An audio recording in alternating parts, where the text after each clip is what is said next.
MBK 1:7. The Pandavas sent away. Chapter 7. The Pandavas sent away. During the weeks that followed, Duryodhana and his brothers slowly began to win over the people. They distributed wealth and honors liberally and provided the citizens with all kinds of amenities and pleasures.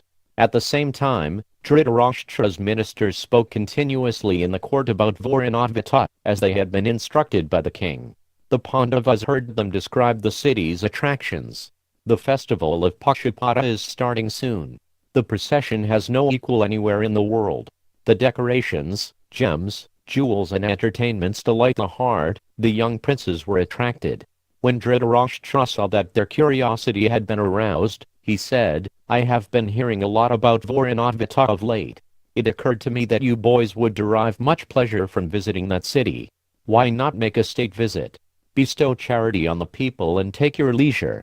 After enjoying yourselves there, you may return here whenever you please." Yudhishthira, however, was intelligent. He understood that this was simply a ploy to remove them from the city. Why did the king not ask his own sons to go to Vāranavata? Yudhishthira had seen the unusual kindness that Duryodhana had been displaying toward the people lately, and he knew that he was hatching a plot. But he felt helpless. He decided it would be better to do as the king suggested for the time being. Their position was not strong.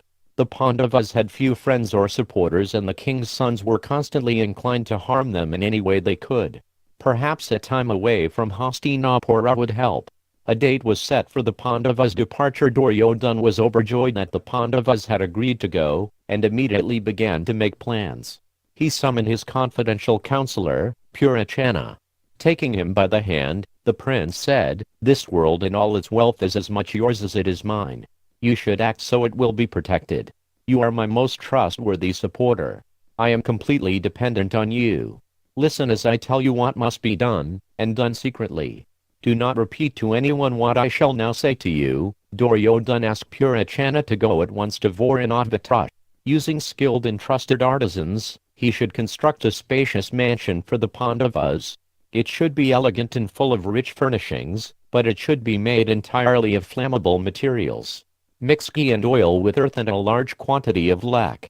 Plaster the walls with it and then paint over it carefully. Then scent the house so no one will suspect anything. The prince also instructed Purachana to leave pots of ghee and oil in the house. He wanted to ensure that the building would burn to ashes within minutes. Duryodhana then revealed to Purachana the whole plan he had made with Shakuni. Purachana should meet the Pandavas as soon as they arrived in Vāranavata. He should then show them to their quarters. He should be sure they knew that the house had been built for them on the king's orders. Purachana should live with him to help allay their suspicions. Then, when they were least suspecting it, Purachana should set fire to the house while they were asleep. Duryodhana squeezed his minister's hand.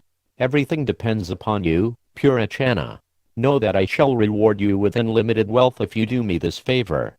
Leave immediately, for the Pandavas will be there soon." Purachana promised to do everything he had been asked. Gathering a number of his men, he left immediately for Vāranavata on a swift chariot drawn by asses.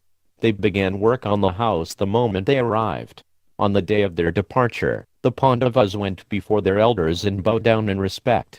They touched Bhishma and Dhritarashtra's feet, and embraced their equals with love. Taking leave of the ladies, they walked respectfully around them with folded palms. Then they mounted their fine, golden chariots. The citizens crowded around them as they made preparations to leave, then followed the chariots as they slowly made their way out of the city. The young princes felt sorrow at leaving their homes and loved ones. Seeing their grief, some of the people spoke out. One Brahmin said, "King Dhritarashtra does not have equal vision. He favors his sons over these virtuous princes. Pandu's sons will never commit any sin. They are blameless and pure and do not deserve to be sent away." Some of the people censured Bhishma for allowing it to happen, while others condemned the blind king and his son. Many of them declared that they would go with the Pandavas to Vāranavata rather than remain with the cruel-minded monarch. But Yudhishthira checked them. "The king is our father, our preceptor and our superior. He is always worthy of our worship and should be obeyed without question. This is the eternal injunction of Scripture and we should abide by it with a peaceful mind." When the time came, he said, they could render his brothers and him service in another way. The citizens then circumambulated the chariots and departed, tears flooding their eyes. When the Pandavas reached the edge of the city, Vidura met them. Vidura had learned of Duryodhana's scheme through his palace spies. He wanted to warn Yudhishthira without anyone else understanding his message. Going before the prince, who was still in the people's midst, he spoke to him in the language of the Mlachha tribe's people. Speaking cryptically, Vidura said, "One who knows there are sharp weapons capable of cutting the body although not made of metal is not injured by them. He survives who understands that the consumer of wood and straw does not reach the dwellers of a hole in the forest. Always stay alert. One who keeps his senses under control can never be overcome by any enemy." Vidura spoke for some minutes and Yudhishthira, who was versed in many languages, understood his meaning, although the message was not understandable by others. When Vidura finished, Yudhishthira replied, "I understand." Vidura smiled, then walked respectfully around the princes. Bidding them farewell, he left for his own house.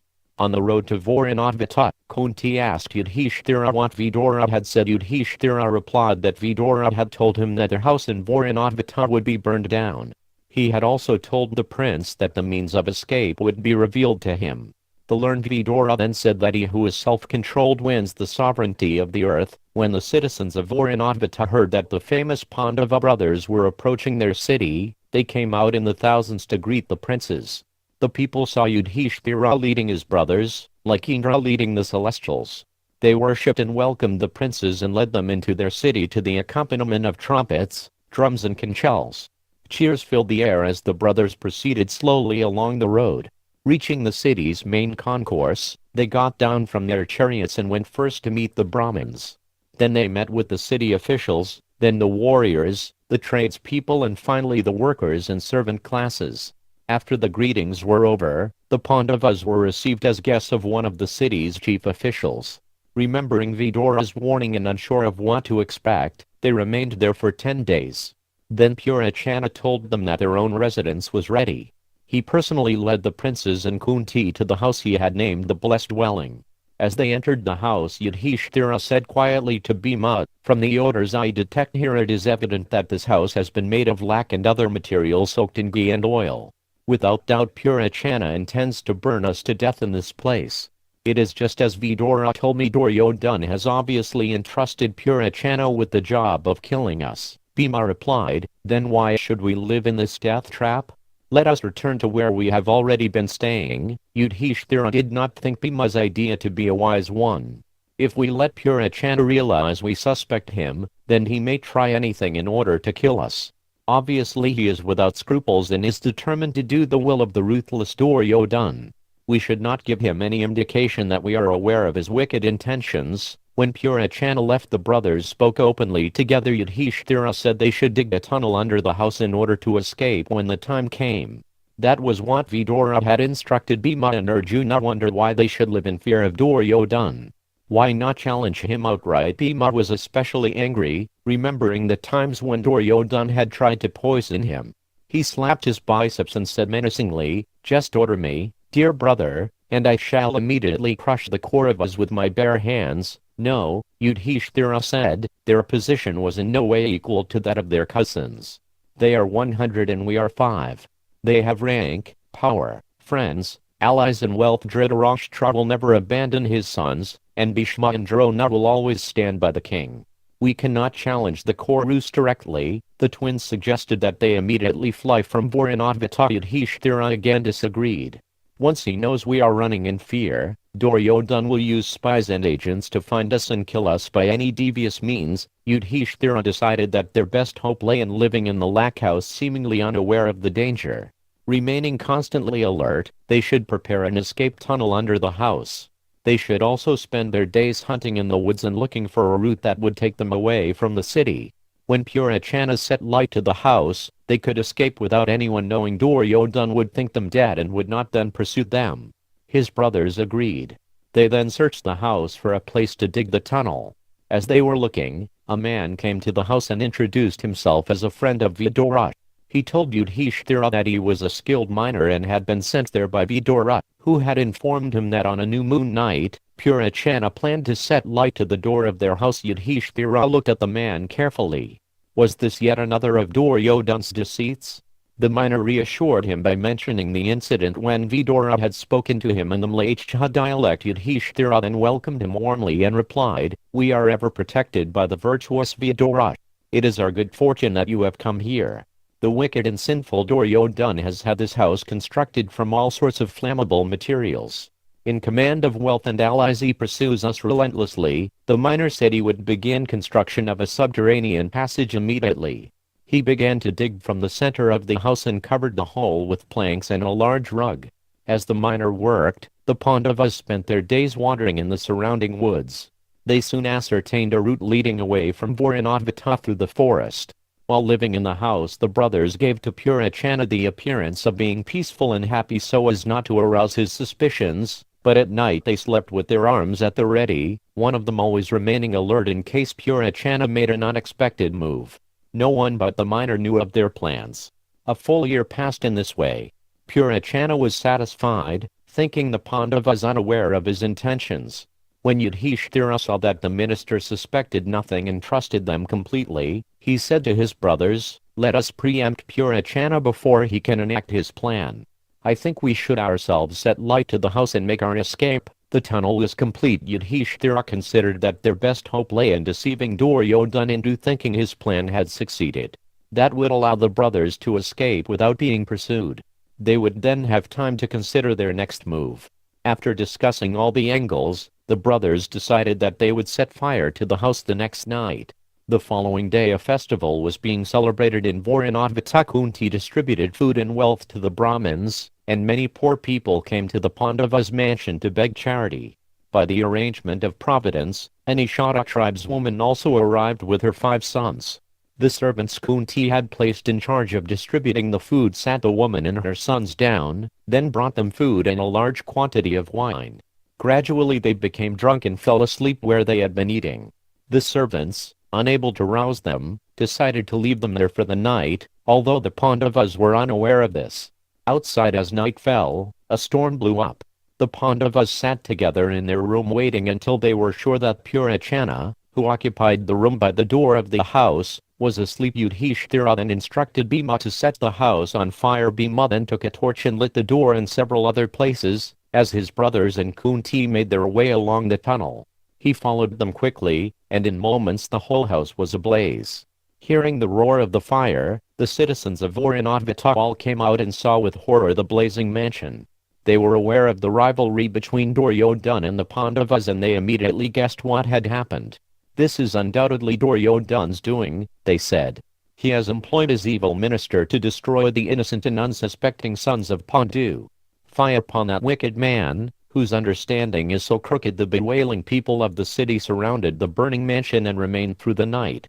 When morning came they threw water onto the embers and searched the burnt-out ruins. They found the remains of Purachana and also of the Nishada woman and her sons. Concluding that the Pandavas were dead, they lamented loudly, censuring Duryodhana and his father. Some of them even condemned Bhishma, Drona and the other Kuru elders for allowing such a terrible thing to happen. The miner, who was present among the citizens, ensured that the searchers did not find the tunnel. Thus no one in Varanavata even guessed that the Pandavas were alive, and that they were at that time making their way through the forest. The city leaders then sent messengers to Hastinapura with the news of the Pandavas' death. When Dhritarashtra heard the messengers from Varanavata, he cried out in grief, "Alas, my brother Pandu has died again today because his heroic sons and their illustrious mother have been killed. What a cruel destiny! How can I face life without my gentle nephews?" Dhritarashtra then ordered that the royal Brahmins go immediately to Varanavata to perform the funeral rites for Kunti and her sons. Along with Bhishma, Drona, Kripa and the other elders, the king went to the Ganges to offer sacred water to the departed souls. As they stood in the river they cried out, "O Yudhishthira! O Bhima! O Arjuna!" Others called out the names of Kunti and the twins. Thousands of grieving citizens came out of Hastinapura to offer oblations. Sounds of wailing and sorrow filled the air. Bhishma was particularly afflicted as he remembered the young princes, who had always been like sons to him. Only Vidura did not lament, as he knew the truth. But still, he did not speak about it to anyone. He knew he could not risk telling even Bhishma, who was always loyal to the king in Hastinapura. The Pandavas and Kunti emerged from their tunnel some distance from Varanavata. As their eyes became accustomed to the darkness, they proceeded in the direction they had already charted. They were tired and afraid, and they found it difficult to hurry. Seeing this, the tireless Bhima lifted them all onto his vast frame. To everyone's astonishment, he placed his mother on his shoulders, the twins on his two sides, and Yudhishthira and Arjuna on each arm, then ran through the forest, knocking down trees and treading down bushes and brambles. At dawn they arrived at the Ganges, where another of Vidura's emissaries met them. This man was sitting in a boat, and he called out to the Pandavas as they stood measuring the depth of the river with a stone tied to a creeper. Startled, the brothers looked around. Yudhishthira approached the man in the boat, who told them that he'd been told by Vidura to wait there for them. He had been there every night for months, carefully watching for signs of the brothers. The man assured Yudhishthira of his credentials by repeating to him the conversation the prince had had with Vidura in the Mlachha tongue. Explaining that he had come to ferry them across the river and help them on their way, the man said, "Vidura has sent his embrace and said that you will surely be victorious over your enemies. He said that you should remain always alert and depend upon the Lord, by whose arrangement auspiciousness will always attend you. Get into this boat quickly and I shall take you far from here." Propelled by an engine and sails, the boat moved swiftly through the flowing river toward the south. The Pandavas journeyed for some hours and were finally set down on the opposite bank near a broad path leading into the woods. The boatman wished them success and departed, taking with him a message of thanks for Vidura. The brothers continued south. They soon entered a dense forest. Feeling tired and hungry, they sat down. Yudhishthira said in an anguished voice, "What could be more painful? Here we are lost in some deep and fearful forest. We do not know if the sinful Purachana has somehow survived and informed Duryodhana of our escape. What dangers lay ahead for us now?" Kunti was exhausted and could walk no further. She sat on a tree root, glancing around fearfully. Her son searched about for a way to go deeper into the jungle. It appeared virtually impregnable with its huge trees and bushes enmeshed in a tight network of creepers. The cries of birds and animals filled the air. Yudhishthira gazed into the forest and said to Bhima, "O mighty son of Vayu, you must again carry us into these dreadful woods. I can see no other way for us to continue." Bhima bowed his head in respect to his elder brother. Once again he placed his mother and 4 brothers on his powerful body. When they were all holding on tightly, he ran straight into the forest. He bounded high into the air and broke trees with his feet, clearing a path as he progressed. Tall flowering trees fell on all sides with great cracking sounds, sending up showers of blossoms. Forest animals fled in all directions as the prince crashed through the woods. He seemed like an angry elephant king charging through the jungle. So swift was his movement that Kunti and her sons almost fainted. Still carrying the 5 of them, Bhima also swam the streams and lakes that crossed his path. As evening fell they stopped for the night under the shelter of a large banyan tree. Bhima set down his mother and brothers and they fell to the ground overwhelmed by fatigue, hunger and thirst. Kunti asked Bhima to bring her some water. He replied, "I hear the sweet singing of waterfowl not far from here. Undoubtedly there is a lake nearby." The unflagging Bhima went at once toward the sound and soon found the lake. After bathing and drinking deeply, he soaked his upper garment and went back to the banyan tree. But by the time he returned his mother and brothers had fallen into a deep sleep. Seeing them lying on the bare ground, Bhima lamented to himself, "What more painful sight could there be? Here are my 5 brothers, who could not even sleep in Varanavata on the costliest of beds, sleeping now on the cold earth. My gentle mother, as delicate and resplendent as the filament of a lotus flower, lies exhausted on the hard forest floor." Bhima wrung his hands in anguish and frustration. If only the Kauravas were present before him now. They would regret their treachery. It was only by the grace of God that Yudhishthira did not command him to kill them all. Bhima looked at a sleeping elder brother. Surely he deserved to rule the entire earth. He never abandoned virtue or gave way to anger. Only because of this were the Kauravas still alive. Bhima sighed and looked around. They had traveled many miles through the forest. Perhaps there was a town or village not far away. He would remain awake guarding his brothers and in the morning they could continue. The prince sat on a root of the banyan tree with his mind and senses alert to danger. Not far from where the brothers had stopped was a massive salt tree on which lived a Rakshasa named Hidimba. He had slept through the day and was just awakening as the Pandavas were falling asleep. Yawning and stretching his enormous arms, he sniffed the night air. At once he detected the scent of humans nearby. He sat up quickly and called out to his sister, who lived on the same tree. Hidimbi, wake up. I smell human flesh. It has been a long time since we tasted our favorite food. My mouth is already watering. Quickly find the humans and, after killing them, bring them here. Tearing their necks with my long fangs I shall quaff their hot, foaming blood. Both of us shall eat our fill and then dance happily. The Rakshasa woman shook her long, orange hair and opened her blood-red eyes. She cackled and looked at the long claws protruding from her black fingers. Hidimbi and her brother had often slain and eaten hapless travelers. Swinging down from the branch she went silently through the trees, following the scent. In a few minutes she arrived at the spot where the Pandavas lay. The Rakshasi saw the invincible Bhima seated nearby. As soon as her eyes fell upon him, her heart was moved by desire. The prince looked like a god. His skin was the color of molten gold and his shoulders resembled those of a lion. His neck resembled a conch and his eyes were like large lotus petals. Hidimbi decided immediately that he should be her husband. If she killed him, she and her brother would enjoy the brief pleasure of eating his flesh, but if she united with him, her pleasure would be far greater. Deciding to ignore her brother's order, Hidimbi assumed the form of a beautiful woman. Decorated with celestial ornaments and clothed in crimson silks, she walked slowly up to Bhima. With a bashful smile she said, "O best of men, who are you and what brings you to this dark and dangerous forest?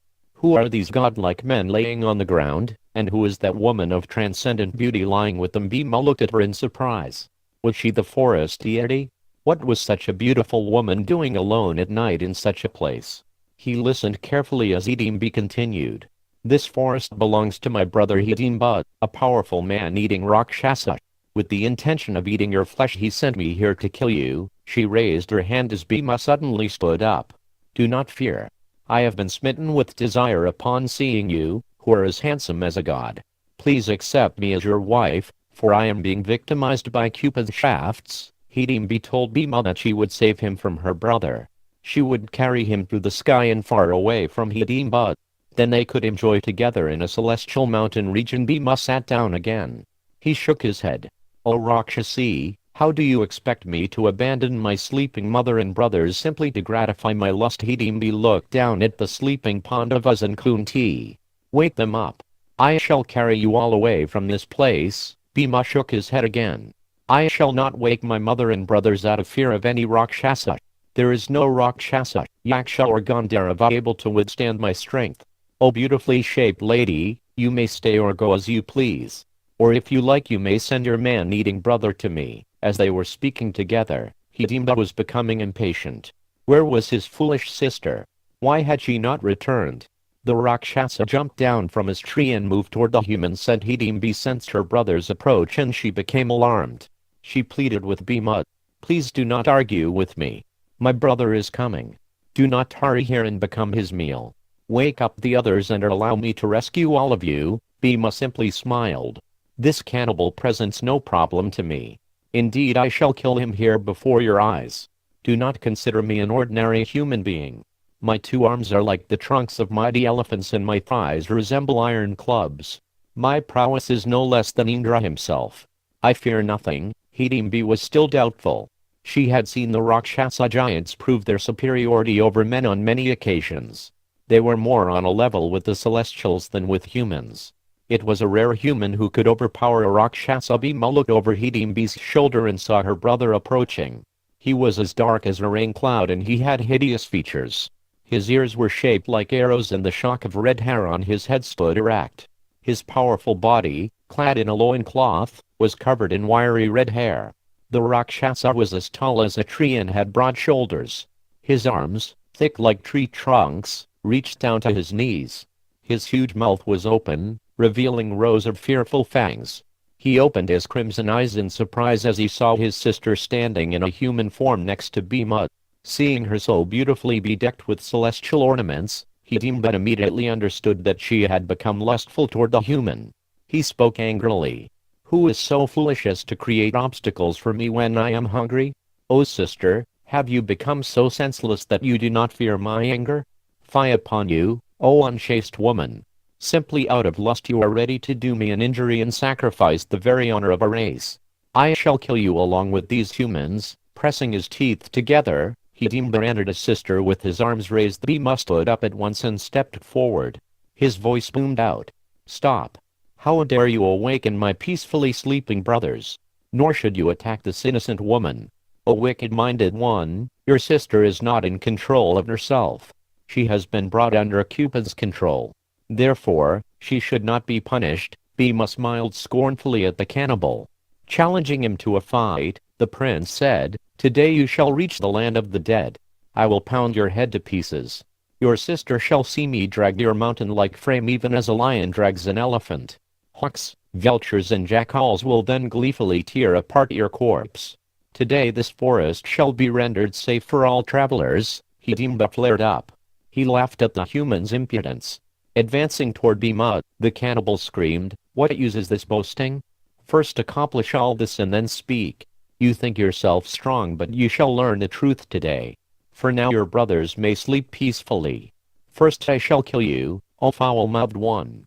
After drinking your blood I will then slay the others. The Rakshasa rushed at Bhima with his arms outstretched. Bhima immediately seized the giant's arms and, not wanting to disturb his sleeping brothers, dragged him away a full 32 cubits. Even as a lion might drag a small deer, Hidimba broke free from Bhima's hold and wrapped his arms around him. He tightened his grasp and tried to crush him to death. Bhima was unharmed. Even while held in the Rakshasa's powerful grip, Bhima pulled him still further away so that his terrible yells might not disturb the others. He then burst free from Hidimba and clasped him in turn. The two fighters displayed their might as they lifted and hurled each other violently. They crashed about like two great elephants fighting for supremacy. Huge trees were smashed and splintered. The noise awoke the other princes and their mother. They sat up and looked around. They were astonished to see the extraordinarily beautiful Hidimba. Kunti addressed her with gentle words. O celestial maiden, who are you? To whom do you belong? Why have you come to this forest? Are you the forest deity or an apsara? Please tell me everything. Hidimba explained who she was and how she had come to be standing there. Pointing to the combatants, she said, I have chosen your golden-hued and immensely powerful son as my husband. Greatly angered by this, my brother has attacked him. See now how they struggle together, men and Rakshasa, filling the forest with their roars. Yudhishthira and the other Pandavas stood up hastily and looked across at Bhima. He was pounding Hidimba with his fists, making a sound like thunderclaps. The Rakshasa pressed forward and reached for Bhima's neck with his large hands. As they grappled, a dust cloud rose and covered them. They appeared like two cliffs enveloped in mist. Arjuna ran over and, with a smile on his lips, said to his brother, O mighty armed one, why did you not wake me?